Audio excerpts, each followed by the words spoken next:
അഭിപ്രായങ്ങൾ ആരെ വേദനിപ്പിക്കുന്നു എന്നതിനേക്കാൾ അഭിപ്രായങ്ങൾ പ്രകടിപ്പിക്കേണ്ടത് ഒരു കടമയാണെന്ന് വിശ്വസിക്കുന്ന നട്ടിലെ പണയം വയ്ക്കാത്ത ഒരു ജീവിവർഗത്തിന്റെ അവസാന പ്രതിനിധിയാകാം ഒരുപക്ഷെ എം.ടി. ഒരു സാങ്കല്പിക ലോകത്ത് കഥാപാത്രങ്ങളെ മെയ്യാൻ വിട്ട് ചുറ്റുമുള്ള ജോലികളൊന്നും ചോദിക്കാതെ പട്ടും പണയും വാങ്ങാൻ തമ്മിലടിക്കുന്ന കലാകാരന്മാരെ കണ്ട്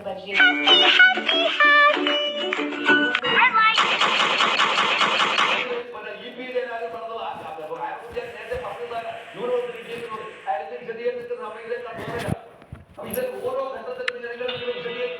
നിങ്ങൾ എല്ലാവരും എന്തിനാണ് ഈ പറയുന്ന കേരളത്തിലെ മുഖ്യമന്ത്രിയെ പ്രൊട്ടക്ട് ചെയ്യാനുള്ള ജാഗ്രത പാലിക്കുന്നത് എന്നതാണ് പ്രാഥമികമായിട്ട് ഇയാൾ ഇന്നുവരെ പൊതുജീവിതത്തിനകത്ത് ഇന്നുവരെ ഏതെങ്കിലും ഒരു ഘട്ടത്തിൽ മുഖ്യമന്ത്രി ഉണ്ടല്ലോ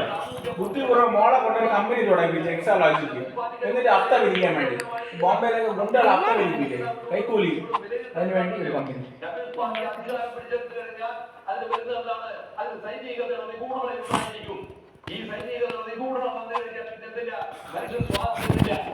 സ്വാതന്ത്ര്യമില്ല